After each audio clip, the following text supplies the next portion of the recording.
एक दिन का जिक्र है जब शहर के एक दूर दराज इलाके में चोरों की एक खतरनाक जमात सरगर्म थी। इन चोरों का मकसद था कि वो शहर के बैंकों से कीमती खजाने चुरा लें। हर कोई इनसे खौफजदा था क्योंकि उनके पास जदीद हथियार और टेक्नोलॉजी थी। लेकिन एक दिन कुछ ऐसा हुआ जिसने सब कुछ बदल दिया। शहर के मरकजी चौक पर एक हैरत अंगेज रोबोट जाहिर हुआ। ये रोबोट आम मशीनों जैसा नहीं था, ये ज़हीन था और उसे शहर की हिफाजत के लिए बनाया गया था। रोबोट का नाम सपरबूट था और उसका मकसद था शहर को चोरों से बचाना। चोरों को जब मालूम हुआ कि सपरबूट उनके खिलाफ कार्रवाई करेगा, तो उन्होंने अपने मंसूबे में तेजी लाने की कोशिश। उन्होंने शहर के सबसे बड़े बैंक पर हमला करने का मंसूबा बनाया। रात के वक्त जब शहर सो रहा था, चोर बैंक के अंदर दाखिल हो गए, लेकिन सपरबूट उनकी हर हरकत पर नजर रख रहा था।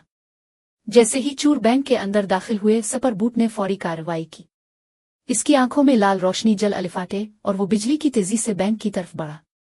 चोरों ने इसे देखकर फायरिंग शुरू कर दी, लेकिन सपरबूट की मजबूत धाती जिल्द पर कोई असर न हुआ। सपरबूट ने अपनी ताकतवर हथेली से एक चोर को पकड़ा और हवा में अलिफा चल दिया। फिर इसने अपने बाजू से लेजर की शुआ निकाली और चोरों के हथियारों को नाकारा बना दिया। चोर हैरान और परेशान हो गए। उनका कोई वार सपरबूट पर कारगर नहीं हो रहा था। चोरों का सरदार, जो बहुत चालाक था, ने सपरबूट के सिस्टम को हैक करने की कोशिश की, लेकिन सपरबूट की सिक्योरिटी इतनी मजबूत थी कि चोर का यह हरबा भी नाकाम हो गया। सपरबूट ने जल्द ही चोरों को घेर लिया और उन्हें पकड़कर पुलिस के हवाले कर दिया। शहर के लोग सपरबूट की बहादुरी और अक्लमंदी की दाद देने लगे।